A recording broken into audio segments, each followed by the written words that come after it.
So a while back, a short game was made open for download on the Oculus Quest and PC VR called Breachers VR. It was made by the company Triangle Factory. They made Hyperdash. Now, I only have a little bit of experience with Hyperdash, but it is a fun, good spin on the movement shooter style of game in VR. And it is pretty good. But this video is about Breachers, and Breachers is pretty fun. The gameplay is inspired from games like Rainbow Six Siege, and you get the weapons in a system similar to CSGO. But before I get into the majority of this video, I will say that Breachers isn't on the Steam store or the App Lab, but you have to go to a website and download it. I think it's like GitHub, and I will leave that in the description. At this point of the game's life, it's fairly simple, most likely due to there being a limited amount of guns and gadgets. It is easy to see the game getting more complex as the game gets more updates and possibly more weapons and gadgets, as well as the game getting, an actual release, as it's only in its alpha right now. And as the actual game goes, there's only a few phases the average game would go through, such as a buy phase, where both sides purchase their gear and weapons. The weapon selection so far is a few SMGs, rifles, pistols as a sidearm, and 2 shotguns with attachments for all of them. Both sides should also take this time to get into position and set up their gadgets. The actual attack and defense phase plays out as the attackers make their way towards the bomb and defuse it.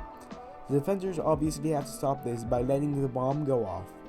Both sides can win completely by killing the other team. It's also important to say that partway through the game, the teams will swap sides. There are no operator classes. You buy the gadgets and weapons like in CSGO. Setting up the gadgets is fun and simple. Pressing the trigger and dropping it, or putting it to a wall, is all you need to do with most gadgets. They are fun, and there's a nice span of gadgets, ranging from simple frag or smoke grenades, to drones, and proximity mines. Some memorable gadgets are the breaching foam, drone, and cloaking device for the attackers, and the door panel, proximity mine, static emitter, and tripwire for the defenders. Past the gadgets, attackers can use multiple routes to get to the bomb. They can clear and check pathways for enemies using their gadgets, and the path the attacking team takes can also be carved as destructible walls and floor panels allow the offensive team to open up a sightline or pathway. So far, there are no ways for defenders to reinforce walls. There are also door barricades on the exterior door frames and windows. The guns are simple. They have little recoil, and that allows you to focus more on combat rather than trying to keep your gun centered on the enemy. Reloading the guns is as easy as ejecting the clip and putting another one in. This is incredibly simple, but that's not a bad thing. It allows you to focus more on a gunfight rather than dying fiddling with a pump or charging handle. Most things in the game are simple like that. The movement is not an exception. Vaulting over windows has you grabbing at its frame and performing a motion like you're pushing yourself through it. And grappling is pointing out where you want the hook to go and gripping. The game has a lot of bugs, ranging from the annoying to the game breaking.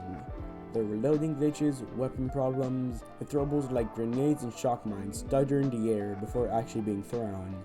The bots are also incredibly simple. They don't buy gadgets, they run in and shoot enemies. I am assuming they plant the diffuser by themselves, as I've only ever seen them with it and never actually putting it down. Although some of these bugs and problems can be forgiven due to the game being in an open alpha and only being in its first or second version. In conclusion, the game shows a lot of promise, and it would be safe to expect the game to get more updates with more balancing, items, improvements, and weapons to the game. While Breachers is still in its alpha, that doesn't mean you should not try it out. It's free, and I'll leave the links in the Discord as well as the download. And when this game releases, it's gonna cost money, and I believe there's gonna be money well spent. Doesn't matter if it's gonna be $20, $30, or $40. So, check out the Discord. Now, I'm gonna leave now. Thank you for watching, and have a nice day.